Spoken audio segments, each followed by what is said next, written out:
Good morning विद्यार्थी मित्रों। Exercise 7 example number 13 ત્યાંથી આપણે કાલે અટક્યા હતા, 12 સુધી કર્યું હતું, 13થી આજે આપણે સ્ટાર્ટ કરીએ। અમુક સરળ દાખલા છે। I is equal to integration, રકમ આવી છે e raised to x છેદમાં અંશમાં e raised to x છેદમાં 1 plus e raised to x બીજા બ્રેકેટમાં 2 plus e raised to x into dx। तो e raised to x बराबर t धार्યું तो શું થાય? વિકલન કરો તો e raised to x into dx बराबर dt થાય। ઉપર રેડી જ પડ્યું છે। ચલો તો ઉપર તો 1 થઈ ગયું, નીચે 1 plus t 2 plus t into dt, 1 plus t 2 plus t into dt। આગળની વાત કરીએ તો 1 plus t 2 plus t આપણને આપેલું છે। હવે છેદ તો મોટો છે, અંશમાં કંઈ છે નહીં, છેદ જોઈએ નહીં તો કાઢવા માટે કંઈક ના કંઈક રસ્તો વાપરવો પડે।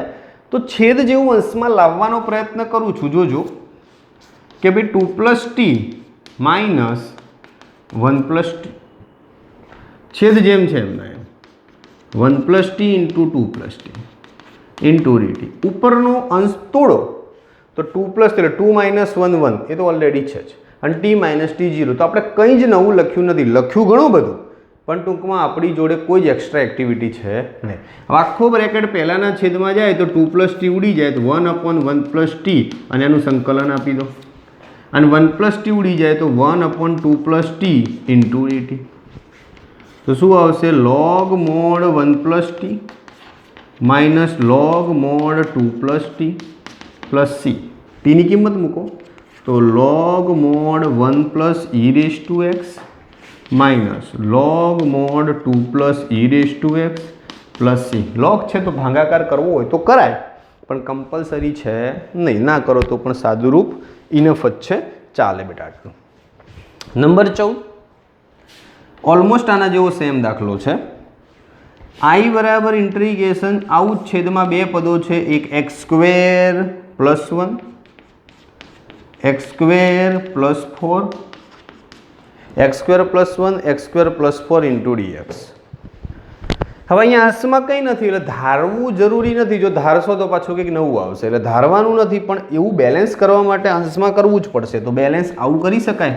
જોજો મોટું પદ પહેલાં લખું, X square plus 4 minus X square plus 1 લખ્યું, છેદમાં તો બંને બ્રેકેટ છે જ, X square plus 1 x square plus 4 into dx। Clear? चलो હવે X square minus X square એ તો ઉડી ગયા, ચલો વાર્તા પૂરી, ઉપર હતા બી નહીં। 4 માઇનસ 1 એટલે 3 રહ્યા, 4 માઇનસ 1 એટલે 3 વધ્યા ને, પણ ઉપર તો 1 હતું છતાંય 3 વધ્યા એટલે વધારે વધ્યા, તો એનો મતલબ 3 વડે ગુણ્યા છે, 3 વડે ભાગી નાખો, થઈ ગયું બેલેન્સ। ચલો એટલે આમાં 1/3 વધારાનું આવ્યું બહાર બ્રેકેટમાં। હવે પહેલાના છેદમાં જાય તો એક્સ સ્ક્વેર પ્લસ 4 કેન્સલ થઈ જાય તો integration 1/x square plus 1 into dx minus integration, હવે એક્સ સ્ક્વેર પ્લસ 1 કેન્સલ થઈ જાય તો 1/x square plus 4 into dx. ચલો વાર્તા પૂરી। તો 1/3, હવે એક્સ સ્ક્વેર પ્લસ એ સ્ક્વેરનું સૂત્ર છે એટલે 1/a tan ઇન્વર્સ x/a, સીધું જ સૂત્ર, સંકલન કરવાની જરૂર નથી। તો 1/a માં 1 જ છે એટલે tan ઇન્વર્સ x, આમાં એ છે 2 છે, બેનો વર્ગ કહેવાય ને, તો 1/2 tan inverse x/2 plus c। Clear? ચલો tan inverse minus 1/2 tan inverse x/2 plus c। 3 ને અંદર ગુણવા ગુણી નાખો, ના ગુણો તો કંઈ ફરક નહીં પડે। તો 1/3 tan inverse x minus 1/6 tan inverse x/2 plus C. શું આવશે? Plus C. વાર્તા પૂરી। ક્લિયર? એક્ઝામ્પલ નંબર 14 પણ પૂરો। 15મો દાખલો જોઈએ આપણી જોડે, cos cube x. Example number 15, i is equal to integration cos cube x into e raise to log sin x into dx। ચલો તો આગળની વાત કરીએ। હવે e raise to log sin x એટલે આપણે પહેલાં હમણાં વાત થઈ હતી કે ભાઈ ઉપર ઈના ઉપર લોગ હોય એટલે રકમ પોતે જ આવે, એટલે મતલબ માત્ર સાઇન એક્સ આવે. કોસ ક્યુબને છૂટા પાડું તો એકલું કોસ ક્યુબ રાખવું, પછી કોસ સ્ક્વેર એક્સ રાખવું અને ઇન્ટુ સાઇન એક્સ ડીએક્સ તો છે જ. ચલો એકલું કોસ સ્ક્વેર એટલે 1 minus sine square x into sine x into dx. બધું સાઇનમાં ફેરવ્યું, એક જ કોસ રાખ્યું. કેમ રાખ્યું? સાઇન એક્સ બરાબર ટી લઉં તો આનું વિકલન આપણી જોડે કોસ એક્સ મળી જાય. તો ધારો હવે ભાઈ સાઇન એક્સ બરાબર હું ટી લઉં છું બેટા, તો સાઇન એક્સનું વિકલન cos x into dx is equal to dt. Cos x છે ને ડીએક્સ છે, કિંમત મૂકવાનું ચાલુ કરો તો સાઇન એક્સની જગ્યાએ ટી 1 માઇનસ ટી સ્ક્વેર અને ઇન્ટુ ડીટી. અહીંયાથી તમને આવડે ટીનો ગુણાકાર 1 જોડે ટી, ટીનો ગુણાકાર ટી સ્ક્વેર જોડે ટી ક્યુબ, ઘાત એક વધે, વધેલી ઘાત નીચે, અને પછી ટીની કિંમત મૂકી દેવાની આપણી જોડે. બોલો, છે સિમ્પલ. નંબર 16 આઈ બરાબર ઇન્ટ્રીગેશન શું આપેલું છે 16મા નંબરમાં? e raise to 3 log x, e raise to 3 log x into x square x raise to 4 છે, સોરી 4 પ્લસ 1 એની -1 ઘાત ઇન્ટુ ડીએક્સ. આગળની વાત કરીએ તો e raise to 3 log x તો શું થશે? પહેલાં થોડું સાદું રૂપ આપીએ તો e raise to 3 log x એટલે log x ક્યુબ થાય.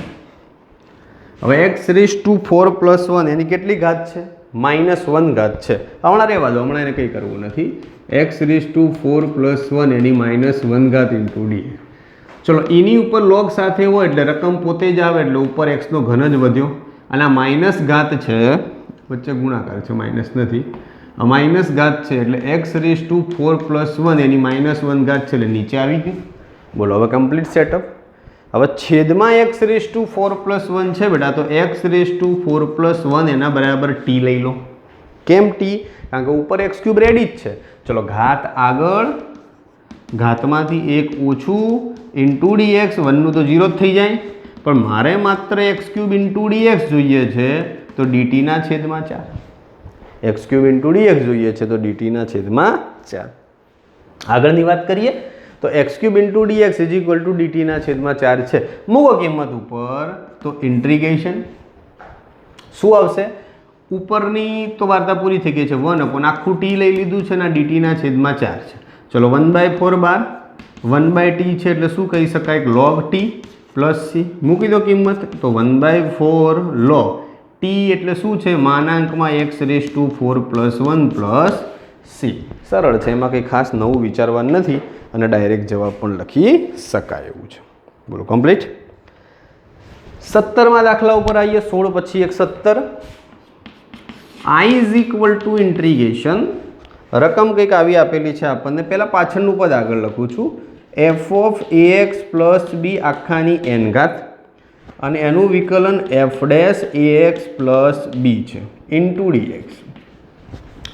f ઓફ ax પ્લસ બીની n ઘાત આપણને આપેલી છે, એટલે વિધેયની બાજુમાં વિકલન થયું. f ડેશ એટલે વિકલન, વિધેયની બાજુમાં વિકલન જ છે. અને એનું તો સૂત્ર આપણે શીખ્યા હતા, યાદ હોય, ઘાત એક વધે ને વધેલી ઘાત નીચે જાય. તો રેડી જ છે, તો વિધેય આ જ છે, તો વધાર દો એની ઘાત.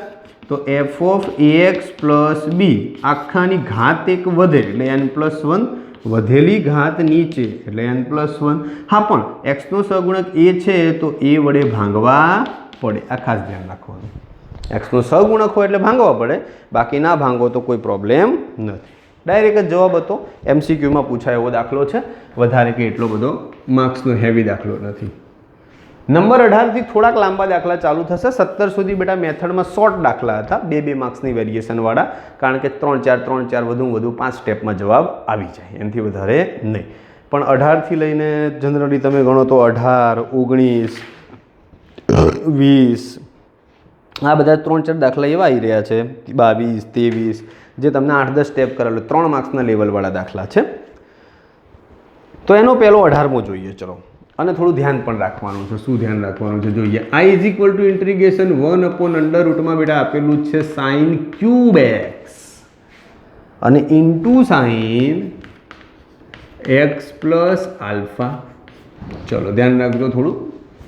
હવે છેદ એટલો બધો અટપટો છે ને કે એના અંશમાં બેલેન્સ કરવો એ અઘરો છે ને બધું કન્ફ્યુઝન ભેગું થાય એવું છે, ખાસો સમય લઈ લે એવો છે. તો શું કરી શકાય? થોડુંક લોજિકલ કંઈક નવું કરીએ. તો 1 છે તો અંડરરૂટમાં લખો ના લખો કંઈ ફેર ના પડે, કારણ કે એનું વર્ગમૂળ તો 1 જ નીકળે. તો હું એક કામ કરું, ઉપરે sin x વડે ગુણું, નીચે ગુણું તો 3 ઘાતની sin x વડે ગુણું તો 4 ઘાત થઈ જાય. આની વાત કરું તો sin x પ્લસ આલ્ફા જ છે, આમાં કંઈ નવું નથી, ઇન્ટુ dx છે. હવે 4 ઘાતને અંડરરૂટની બહાર કાઢવું તો sin સ્ક્વેર x થાય. તો મારી જોડે અંડરરૂટમાં શું વધ્યું? તો ઉપર sin x વધ્યું, નીચે sin x પ્લસ આલ્ફા વધ્યું અને ઇન્ટુ dx. થોડું ફેરફાર થયો, ઉપર સાઇન વડે ગુણ્યા, નીચે સાઇન વડે ગુણ્યા અને રકમને થોડીક નાનકડી બનાવી, ઇઝી બનાવી, ફેરફાર થયો. જે ગણો એ બધી ભાષામાં, પણ આવું થયું. હવે જોજો, શરૂઆતમાં થોડું કટપટું લાગશે. આ જે અંડરરૂટવાળાનો અંદરનું બ્રેકેટ છે ને એનો ઊંધો કરી દઉં છું. એટલે sin x પ્લસ આલ્ફા ઉપર લઈ લઉં, અંડરરૂટ નથી લેતો, અને નીચે sin x લઈ લઉં, આના બરાબર t લઉં છું. શું કરું છું? આના બરાબર t લઉં છું. એટલે એઝ યુઝ્યુઅલ વિકલન ભાગાકારનો નિયમ, છેદ પડ્યો રે, અંશનું વિકલન એટલે સાઇનનું cos x plus alpha, x plus આલ્ફાનું ફરીથી કરો તો x નું 1, આલ્ફાનું તો 0, માઇનસ ઓકે. હવે અંશ પડ્યો રે એટલે સાઇન x પ્લસ આલ્ફા અને છેદનું વિકલન તો સાઇનનું શું થઈ જાય? cos x આખું અને છેદમાં છેદનો સ્ક્વેર એટલે સાઇન સ્ક્વેર x આખાનું પતી જાય એટલે dx અને tનું dt. તો ઉપર એક ત્રિકોણમિતિનું સૂત્ર થયું, sine alpha into cos beta minus cos alpha into sign beta. થાય ને સૂત્ર આપણી જોડે? તો એવું જ છે, સૂત્ર તો સાઇનનું જ છે. તો પહેલાં x છે, માઇનસ આવશે x પ્લસ આલ્ફા, નીચે સાઇન સ્ક્વેર x ખરો, અહીંયા dx અને અહીંયા dt. ચલો પ્લસ x માઇનસ x ગયા. હવે માઇનસ આલ્ફા વધ્યું, પણ સાઇન અયુગ્મ વિધેય છે એટલે -12 જ આવે. તો માઇનસ સાઇન આલ્ફા. ઓકે, ચલો એ આપણી જોડે વધ્યું છે. નીચે છે sine square x into dx બરાબર ડીટી. મારે ભવિષ્યમાં સાઇન સ્ક્વેર એક્સ તો નીચે જોઈએ છે, ડીએક્સ જોઈએ, સાઇન આલ્ફા નથી જોઈતો. તો 1 સાઇન સ્ક્વેર એક્સ માઇનસ સામે ડીટી તો હતા જ, અને સાઇન આલ્ફા નીચે ગયો નહીં, એટલે રાખો, આ ભવિષ્યમાં કામ આવશે. કમ્પ્લીટ. ચલો આટલી વસ્તુ આપણી જોડે કમ્પ્લીટલી આપણને આપેલી છે. હવે એને આપણે રકમમાં મૂકવાનો પ્રયત્ન કરીએ તો કેવી પરિસ્થિતિ સર્જાય? તો i બરાબર ઇન્ટ્રીગેશન, પહેલાં તો મેં જે ધાર્યું છે ને ઊંધું ધાર્યું છે. ઓકે, એટલે √t ના લખાય, 1/√t લખાય. શું લખાય? અંડરરૂટમાં લખો તોય ચાલે, 1/√t, કાં તો ખાલી 1 બાર કાઢી નાખો, √t લખો તોય ચાલે. આખા બરાબર છે -dt અપોન સાઇન આલ્ફા. હવે સાઇન આલ્ફા પોતે અચળ છે એટલે -12 1 સાઇન આલ્ફા 12, અને ઇન્ટ્રીગેશનમાં 1નું તો √1 જ થાય, નીચે √t છે ને પકડીને ઉપર લાવો તો tની -1/2 ઘાત થાય. હવે tની -1/2 એટલે નિયમ મુજબ શું કહેવાય? ઘાત એક વધે, વધેલી ઘાત નીચે જાય અને +c. ચલો એટલે 2 ઉપર જતો રહ્યો, સાઇન આલ્ફા એમના એમ, t 1/2 છે એટલે અંડરરૂટ જ કહેવાય ને, એટલે t ક્યાં ગયો? આવી રહ્યો. લખી નાખો સાઇન x પ્લસ આલ્ફા અને છેદમાં સાઇન x નહીં પ્લસ છે. ક્લિયર? ચલો આવી રીતે આપણને કમ્પ્લીટ આપેલું છે એટલે કોઈ પ્રકારની તકલીફ નથી. સમજાઈ ગયું? ફરી એકવાર સમજાવું. દાખલાની શરૂઆતમાં થોડુંક ઓકવર્ડ હતું એટલે નવી આપણે શરૂઆત યાદ રાખવી પડશે. નવી શરૂઆત એવું, સાઇન વડે ભાંગો ને સાઇન વડે ગુણો, 4 ઘાતને 12 કાઢી એટલે 2. જે આપેલું છે એનું મેં વ્યસ્ત બરાબર t લીધું છે, ભાગાકારનો નિયમ એટલે સાઇન સ્ક્વેર વાળું સેટઅપ મળી જશે. કિંમત મૂકો એટલે √t ના મુકાય, 1/√t મુકાય, ઊંધું છે એટલે. પછી ઘાત એક વધે ને વધેલી ઘાત નીચે પોતપોતાની કિંમત મૂકી દો એટલે તમને શું મળી જાય? જવાબ મળી જાય. ઓકે, ચલો એક્ઝામ્પલ નંબર 18 પૂરો. નંબર 19 પણ લાંબો દાખલો છે બેટા, એ નેક્સ્ટ લેક્ચરમાં આપણે જોઈશું. 13, 14, 15, 16, 17, 18 ટોટલ 6 દાખલા જોયા. આ 6 વ્યવસ્થિત રીતે પ્રિપરેશન કરજો, કમ્પ્લીટ કરજો. અને એક્ઝામ્પલ નંબર 19થી આપણે નેક્સ્ટ વિડીયોમાં જોઈશું. આજે અહીંયા સુધી રાખીએ. Thank you so much.